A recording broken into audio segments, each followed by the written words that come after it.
So what is up बच्चों, क्या हाल चाल आप सभी का। मैं Manvinder Singh, inbuilt study classes bye उत्तम कोचिंग से एक बार फिर आप सभी के साथ आ गया हूं क्लास 10th का चैप्टर 2 मैथमेटिक्स का पॉलिनोमियल लेकर। ये बहुत ही सिंपल और बहुत ही प्यारा लेक्चर होने वाला है। और साथ ही साथ में मैं बता दूं, इस चैप्टर को नहीं, हम हर एक मैथ्स के चैप्टर को 2 पार्ट्स में डालेंगे। रीजन ये है क्योंकि एक्चुअली में क्या होता है, बच्चों को एक्सप्लेनेशन भी चाहिए होता है और बच्चों को क्वेश्चंस भी चाहिए होते हैं। अगर मैंने एक्सप्लेनेशन और क्वेश्चंस एक साथ डाल दिए तो 2 घंटे की वीडियो कहीं नहीं गई, तो ये चीज अच्छी नहीं है। तो इसी वजह से मैंने तुम्हारी भलाई के लिए एक चीज सोची है कि तुम्हारा टाइम भी कम लगे और हमें भी वीडियो बनाने में आसानी हो, तो हम डालेंगे वीडियो को 2 पार्ट्स में। तो चलो बच्चों, शुरू करते हैं अपने लेक्चर को। तो ये लेक्चर हमारा टोटली पूरा एक्सप्लेनेशन के ऊपर होने वाला है। इस चैप्टर को 4 से लेके 6 नंबर के बीच में दिया जाता है, 4 से लेके 6 नंबर के बीच में इस चैप्टर को दिया जाता है। अगर मैं बात करूं इस चैप्टर में ऐसा है क्या जो हमें पढ़ना है, तो नॉर्मल सी चीज है, क्लास 9th में भी पढ़ के आए थे। और हाँ, मैं हूं साथ, तो डरने की क्या है बात। क्लास 9th का भी अगर नहीं आता तो हम एक्सप्लेन करके समझाएंगे, तो कोई दिक्कत परेशानी वाली बात नहीं है। तो चलो बच्चों, चलते हैं चैप्टर की तरफ। अच्छा, अगर किसी बच्चे को क्लास 9th के कॉन्सेप्ट्स में दिक्कत है, क्लास 9th के बारे में नहीं पता कि भाई क्लास 9th में क्या था और हमने क्या मिस कर दिया, तो टेंशन ना लो, मैं बता देता हूं। तो सबसे पहले चलते हैं हम 0 टू हीरो पे, यानी कि हमें समझने हैं बेसिक्स। क्या समझने हैं जी? बेसिक्स, जो क्लास 9th में इस चैप्टर के बारे में बताए गए थे। पॉलिनोमियल इन 2 वेरिएबल या फिर 1 वेरिएबल करके शायद कुछ नाम था, पर कोई बात नहीं, हमें 2 वेरिएबल 1 वेरिएबल से मतलब नहीं है। हमें मतलब किस चीज से है? हमें मतलब इस चीज से है कि कॉन्सेप्ट क्या लग रहा है, जो क्लास 9th का कॉन्सेप्ट 10th में क्या लग रहा है। तो वो कॉन्सेप्ट कुछ ऐसे थे कि हमें लीनियर पॉलिनोमियल के बारे में जानना है, क्वाड्रेटिक के बारे में जानना है और क्यूबिक के बारे में जानना है, और साथ ही साथ में डिग्री ऑफ पॉलिनोमियल के बारे में भी जानना है। तो बिना देरी किए समझते हैं इन सारी चीजों को। तो लीनियर पॉलिनोमियल क्या होता है? सबसे पहले तो मैं आपको बता दूं पॉलिनोमियल होते क्या है। पॉलिनोमियल एक ऐसी इक्वेशन होती है जिसमें हमारे वेरिएबल्स, कोफिशिएंट और कांस्टेंट 3 चीजें होती है। क्या क्या होती है? वेरिएबल्स, कोफिशिएंट और थर्ड चीज होती है हमारी कांस्टेंट। अब ये 3 चीजें क्या होती हैं, ध्यान से समझेंगे। मान लो मैंने एक इक्वेशन ली है 2x प्लस 3, मान लो ये मैंने एक इक्वेशन ली है। तो इसमें जो ये x, यहां पे अगर a हो, b हो, c हो, कुछ भी हो, y हो, z हो, लेकिन x जो अल्फाबेट से डिनोट कर रहा है, इसको कहते हैं वेरिएबल। इसको क्या कहते हैं? वेरिएबल। रीजन कहने का, क्योंकि वेरिएबल की वैल्यू कभी भी कांस्टेंट नहीं रहती। वेरिएबल की वैल्यू कभी भी कांस्टेंट, कांस्टेंट का मतलब फिक्स्ड, कांस्टेंट का मतलब फिक्स्ड। वेरिएबल एक ऐसी चीज है जिसकी वैल्यू हमेशा क्या करती रहती है? चेंज करती रहती है। क्लियर है? तो इसलिए हम इन्हें कहते हैं वेरिएबल्स। इन्हें क्या कहते हैं? वेरिएबल्स। अब अगर आगे बात करें तो वेरिएबल के आगे जो ये लगा हुआ है, ये है कोफिशिएंट। ये क्या है? कोफिशिएंट। हमेशा याद रखना, कोफिशिएंट तभी होगा जब उसके साथ कोई ना कोई वेरिएबल अटैच्ड है। कोफिशिएंट तभी होगा जब उसके साथ कोई ना कोई वेरिएबल अटैच्ड है। जैसे कि हमने देखा, वेरिएबल था x, अब x के साथ 2 लगा हुआ था, तो 2x का कोफिशिएंट है, यानी कि 2x का पार्टनर है। क्लियर हो गई बात? चलो, अब थर्ड चीज जानते हैं, कांस्टेंट। कांस्टेंट एक ऐसी वैल्यू होती है, मतलब एक ऐसा नंबर होता है जिसकी वैल्यू कभी चेंज नहीं हो सकती। कभी आपने सुना 3 की वैल्यू चेंज हो गई? हो ही नहीं सकता। लेकिन अगर हम कहें x की वैल्यू कुछ है, अगर हम कहें पहले x की वैल्यू 2 थी, अब x की वैल्यू हमने 1 ले ली, तो यहां पे x की वैल्यू चेंज हो गई। तो इसलिए हम कहते हैं वेरिएबल की वैल्यू चेंज होती रहती है। लेकिन अगर हम बात करें कांस्टेंट, तो कांस्टेंट की वैल्यू कभी भी चेंज नहीं होती, क्योंकि कांस्टेंट के साथ कोई भी वेरिएबल नहीं आता। जो सिंगल अकेला डिजिट होता है उसे कहते हैं कांस्टेंट। क्लियर हो गई बात? बहुत इजीली क्लियर हो गई होगी। ये था बहुत बेसिक कॉन्सेप्ट। अब इसको समझाना तो मैं इंपॉर्टेंट भी नहीं समझता था, लेकिन मैं हूं तो डरने की क्या बात, फिर भी मैंने समझा दिया। तो चलो अब आगे बढ़ते हैं इस चैप्टर में। तो आगे क्या है? सबसे पहले आता है लीनियर पॉलिनोमियल। अच्छा, लीनियर से आप समझ गए होंगे, लीनियर से आप समझ गए होंगे क्या कि 1। और लीनियर से एक चीज और बता दूं कि लीनियर का मतलब होता है स्ट्रेट। क्या मतलब होता है? स्ट्रेट। अब ये स्ट्रेट था तो ये क्या बन गई? ये एक लाइन बन गई। क्या बन गई? लाइन बन गई। जब हम ग्राफ्स बनाते हैं ना, जब हम क्या बनाते हैं? ग्राफ्स। मान लो, चलो मैं एक तुम्हें एग्जांपल देता हूं।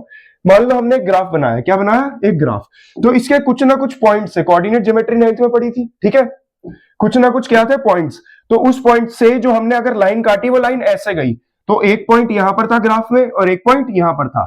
तो एक्चुअली में क्या होगा, अब इन पॉइंट से जो हमारी इक्वेशन बनेगी, इन पॉइंट से जो हमारी इक्वेशन बनेगी, ध्यान से देखो, क्या पास हो रहा है? लाइन। क्या पास हो रहा है? लाइन। तो स्ट्रेट है, लाइन पास हो रही है ना। तो इन पॉइंट से जो हमारी इक्वेशंस बनेगी वो हमारी कैसी इक्वेशन होगी?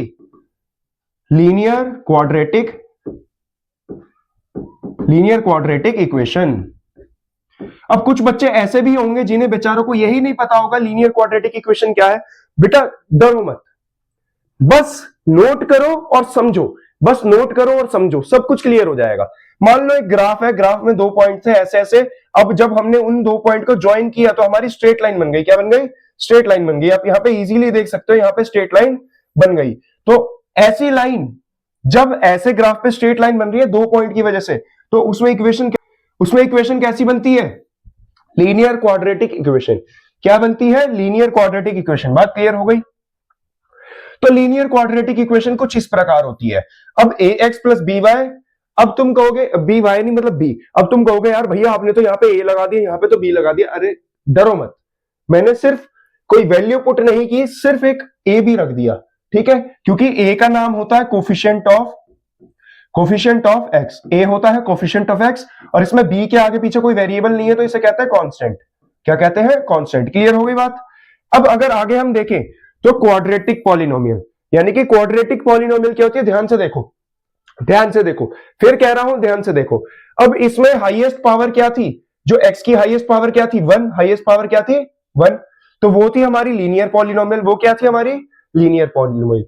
अब यहां पे देखो हाईएस्ट पावर कितनी है जी? 2 हमें दिख रही है। हाईएस्ट पावर कितनी है? 2। तो जब हाईएस्ट पावर 2 हो जाए तो हमारी बन जाती है क्वाड्रेटिक पॉलिनोमियल। क्या बन जाती है?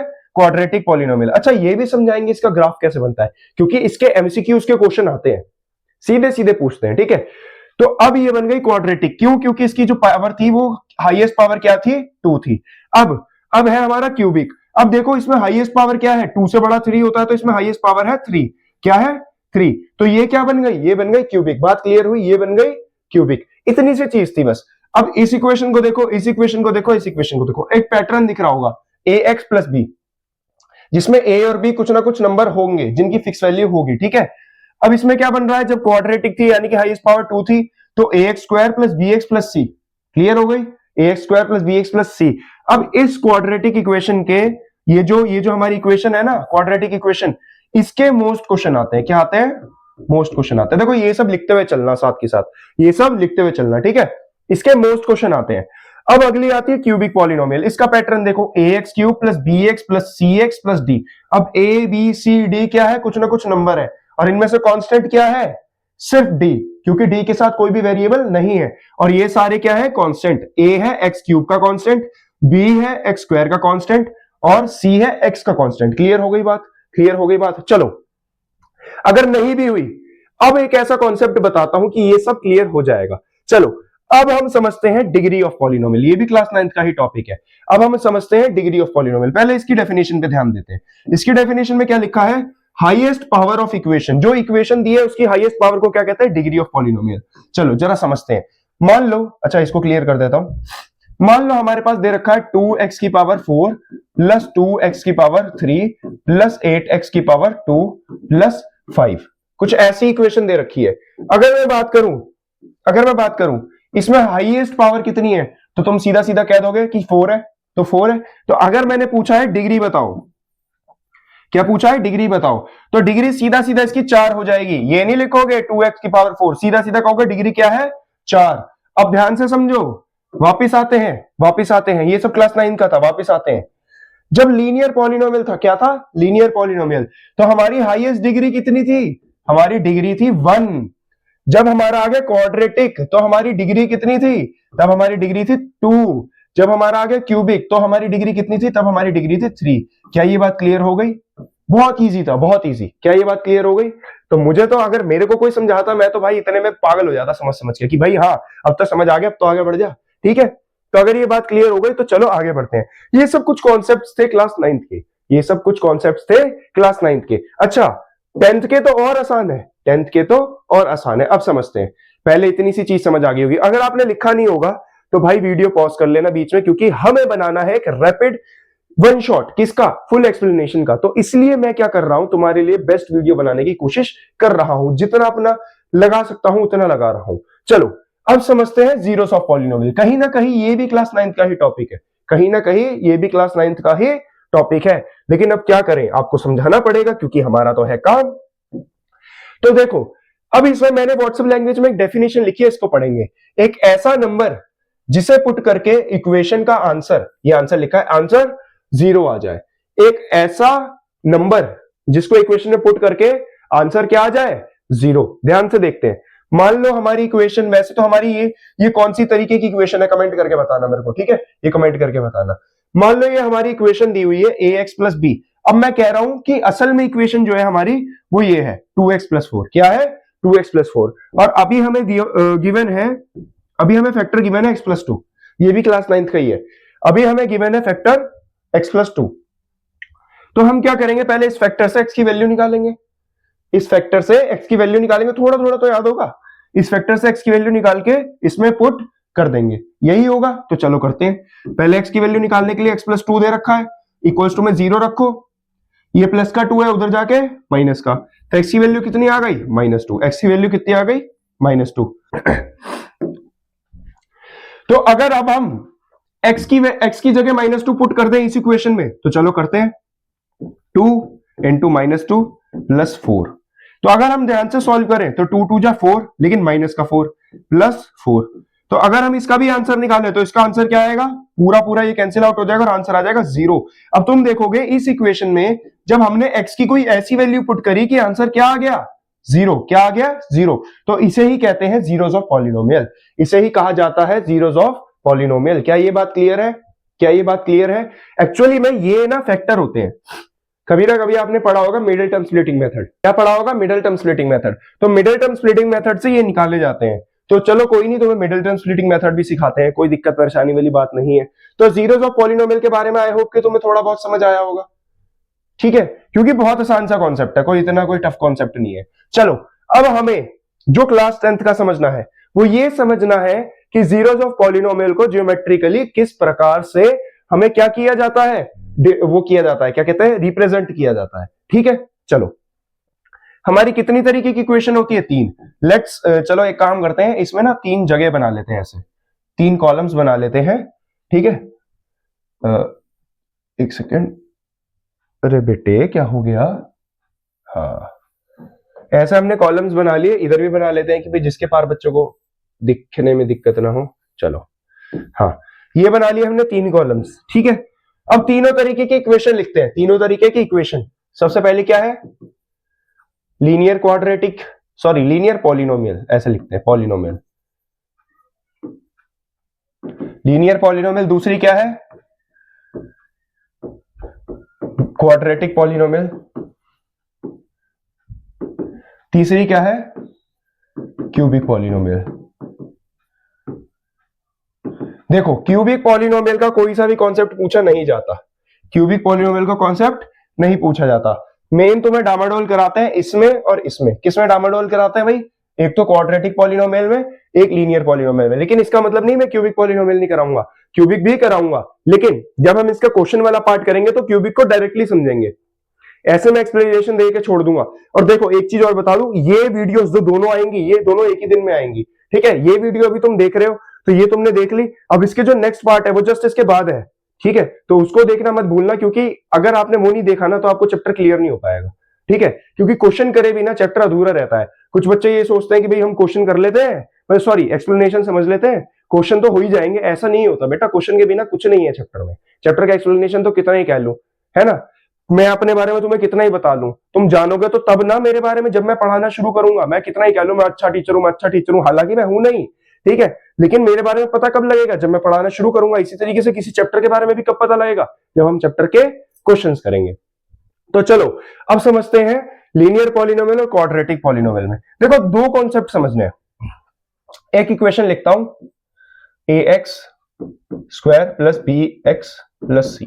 इसकी इक्वेशन कैसी होती है, ax प्लस b, ठीक है। और क्यूबिक को भी छोड़ना है ना।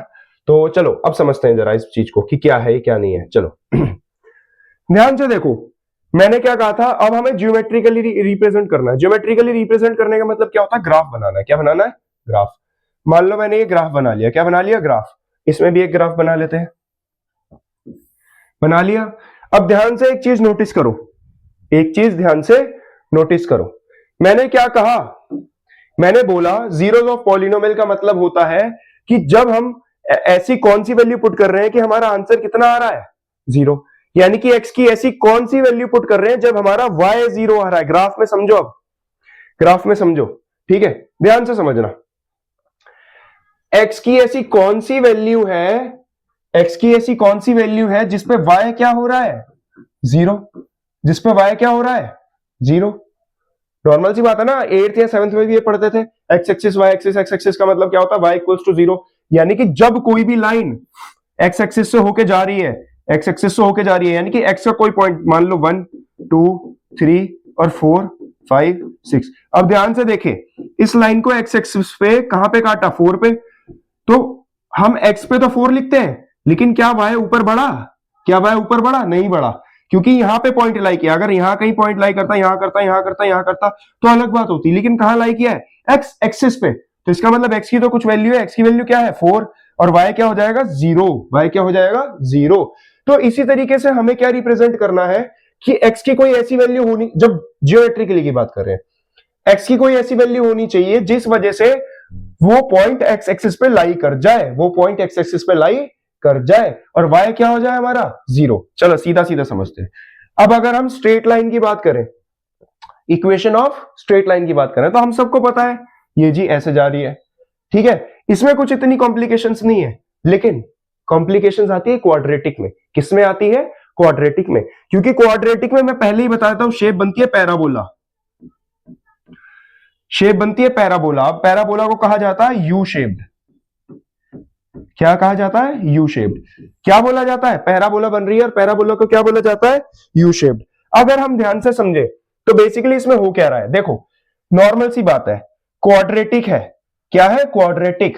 तो यानी कि x कितनी बार है, 2 बार। x कितनी बार है, 2 बार। यहां पे x कितनी बार था, 1 बार। यानी कि लाइन जो है, जो लाइन जनरेट हो रही है, क्रिएट हो रही है, वो x एक्सिस को कितनी बार काटेगी, इसमें 1 बार काटेगी। कितनी बार, 1 टाइम।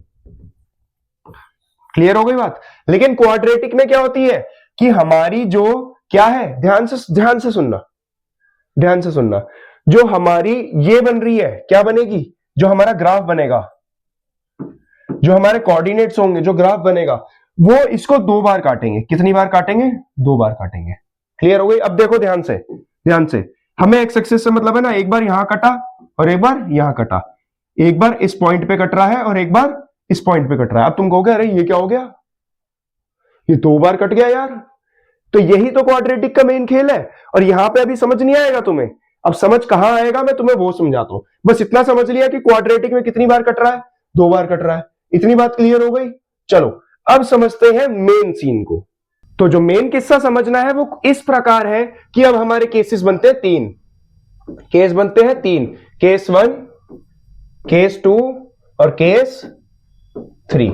अब केस 1, केस 2, केस 3 किसमें बन रहे हैं, हमारे बन रहे हैं ग्राफ्स में। ध्यान से समझेंगे, ठीक है, एक एक चीज को बहुत अच्छे से समझेंगे और साथ के साथ नोट करते हुए चलेंगे, वरना कुछ भी पल्ले नहीं पड़ने का और कुछ फायदा नहीं होने का उस चीज को समझने का। तो चलो अब केस 1 को समझते हैं, ठीक है, केस 1 को समझते हैं पहले, ठीक है, केस 1। अब केस 1 में बेसिकली क्या हो रहा है, जो हमारी क्वाड्रेटिक इक्वेशन है ना, मान लो हमने 2 ग्राफ बना लिए।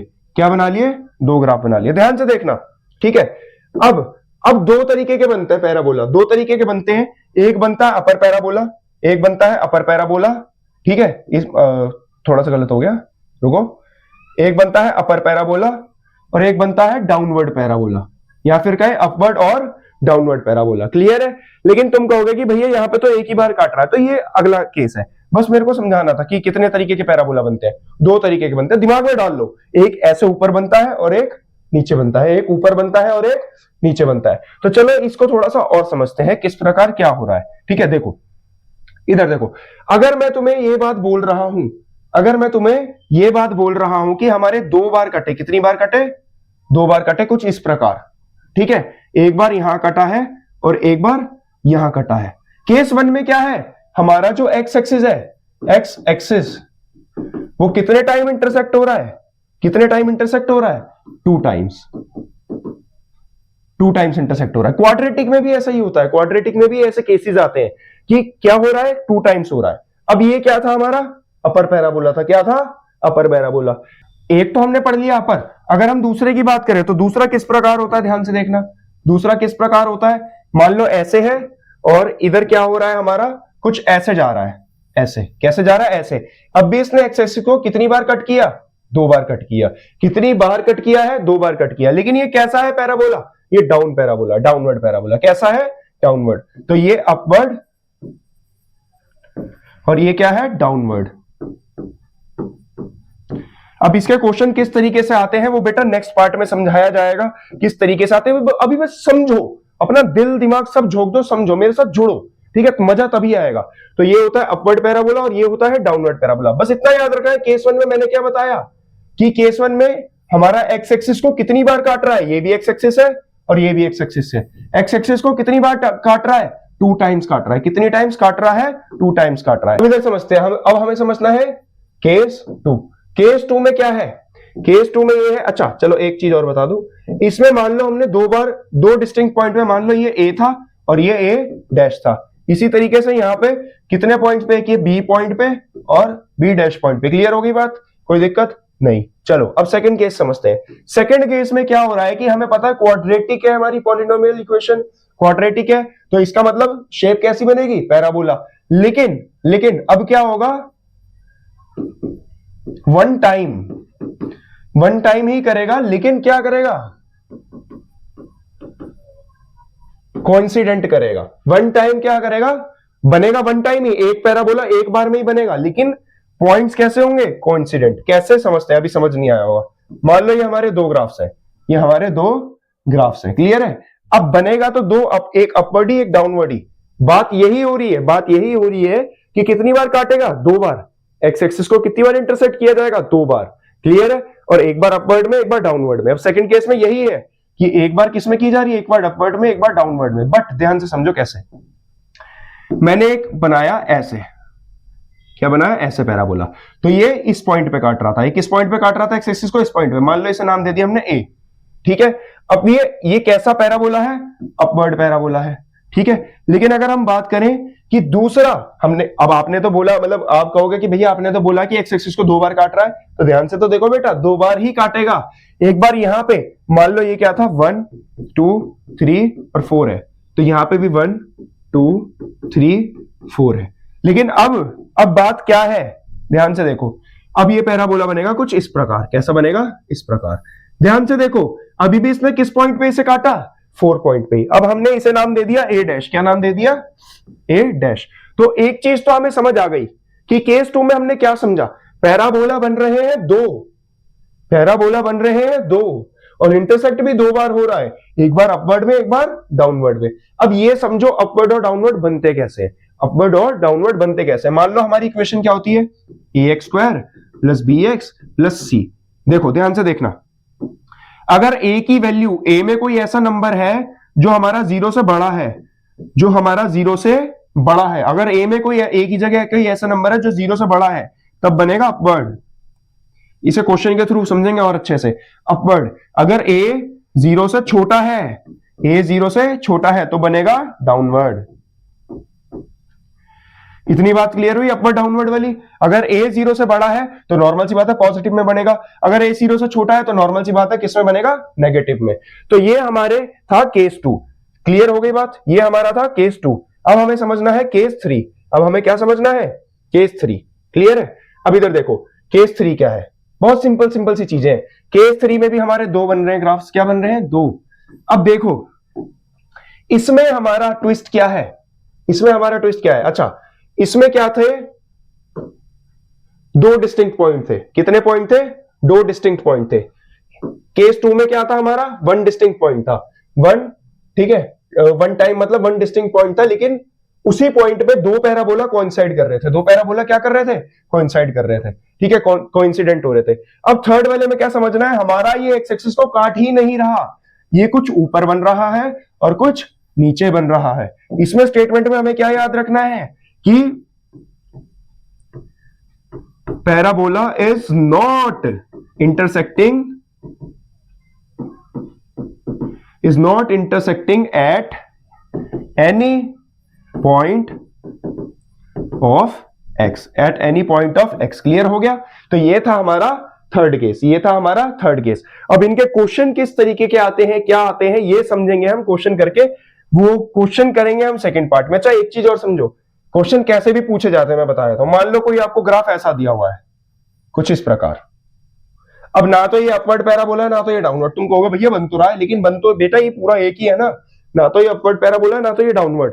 तो अगर ऐसा क्वेश्चन कभी आता है एमसीक्यू में, तो कि बताओ कि क्या ये लीनियर है, क्या ये क्वाड्रेटिक है, और क्या ये कोई अदर है, तो तुम्हें चूज करना है अदर वाला। तुम्हें क्या चूज करना है? अदर वाला। क्या ये बात क्लियर हुई? बहुत सिंपल सा कॉन्सेप्ट था। चलो अब आगे बढ़ते हैं जरा। अब ठीक है, अब जरा आगे बढ़ते हैं। देखो इधर, अब हमें समझना है मेन जिसके क्वेश्चंस आते हैं, जो क्वेश्चन आते हैं। अब जो जो टॉपिक पीछे समझा वो तो भाई सारे एमसीक्यू टाइप्स में आते थे, वो इतना नहीं था, एमसीक्यू टाइप्स में आते थे। अब हमें वो कॉन्सेप्ट समझना है जो कि हमारे डायरेक्टली क्वेश्चन के फॉर्म में आते हैं।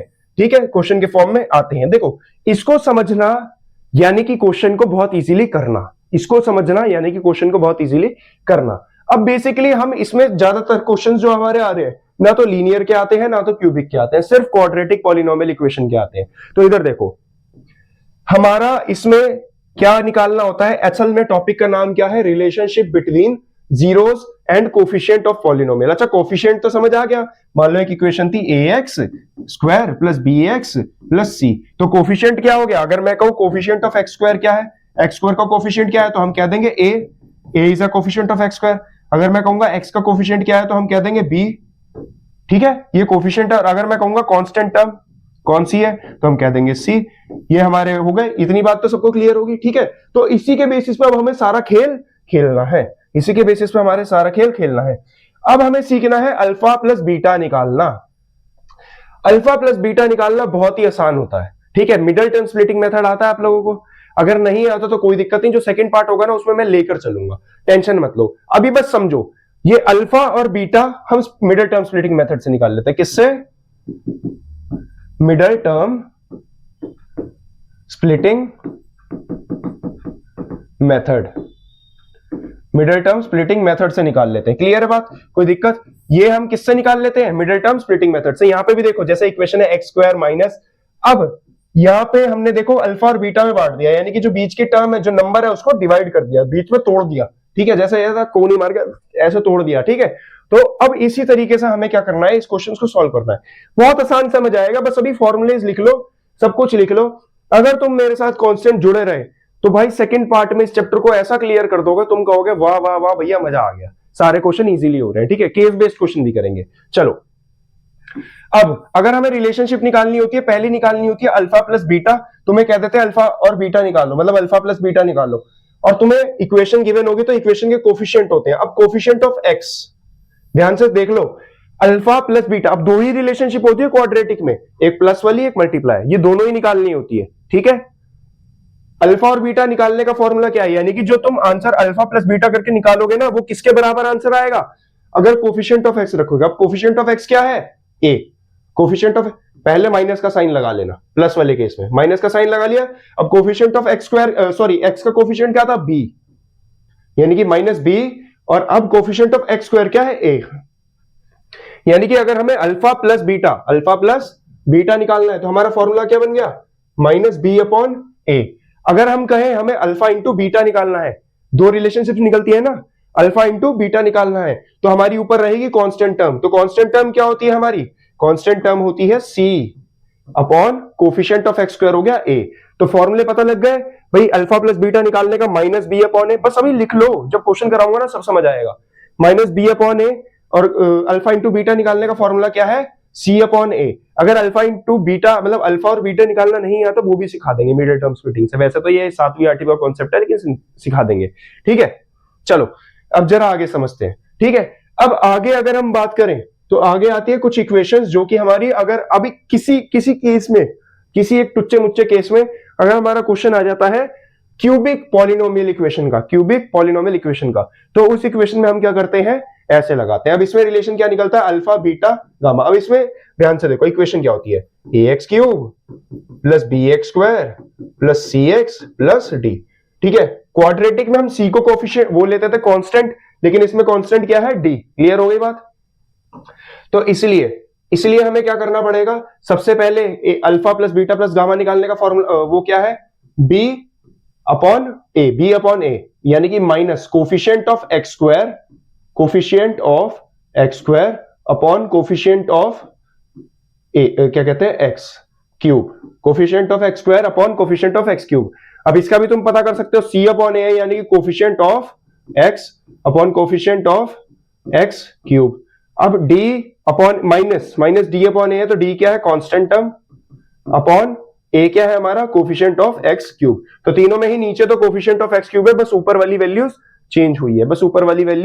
चेंज हुई है, और इसी तरीके से अगर हम यहां पे भी देखें तो नीचे दोनों में कोफिशिएंट ऑफ एक्स स्क्वायर है, ऊपर बस जब अल्फा प्लस बीटा था तो कोफिशिएंट ऑफ एक्स आ गया, अल्फा इंटू बीटा था तो ऊपर क्या आ गया कांस्टेंट टर्म आ गया। तो यहीं पे अगर हम बात करें, यहीं पे हमारे चैप्टर का पूरा एक्सप्लेनेशन जो है समझ आ जाता है। अब हमें करना है रॉक, क्या करना है बच्चों, रॉक। अब हमें समझने हैं कुछ बेसिक टू हार्ड क्वेश्चन, जो कि हमारा रहेगा वीडियो का पार्ट 2। तो अगर इस वीडियो में कुछ भी समझ आया हो, कुछ भी अच्छा लगा हो, तो बच्चों मेरे साथ जुड़े रहो। और हाँ, अगर आप मेरे साथ 30 जनवरी तक जुड़ जाओगे ना, और उसके बाद के बोर्ड से पहले सारे मैराथन कर लोगे, मैं इतना कहता हूं, मुझे नहीं पता कि मैं तुम्हें अच्छा स्कोर करा पाऊंगा नहीं करा पाऊंगा, लेकिन अगर रेगुलर रहोगे तो इतनी गारंटी मैं देता हूं कि 90% से ऊपर तुम्हें ले जाने वाला, मतलब तुम्हें 90% से ऊपर ले जाने से कोई रोक ही नहीं सकता, क्योंकि मेहनत और लॉयल्टी सबसे इंपॉर्टेंट चीज होती है इंसान के लिए। और मेरे लिए तो ये एकदम मेरे मतलब मैं कहूं कि जो मेरा दोस्त है या फिर मेरे स्टूडेंट्स है, मेरे लिए अगर लॉयल है ना, तो मैं उनके लिए कुछ भी करने को तैयार हूं। तो अगर इस वीडियो में आपको कुछ भी अच्छा लगा हो तो प्लीज लाइक करें, सब्सक्राइब करें, अपने दोस्तों के साथ शेयर करें, और मिलते हैं इसके सेकंड पार्ट में। तब तक के लिए मेरे प्यारे बच्चों, बाय।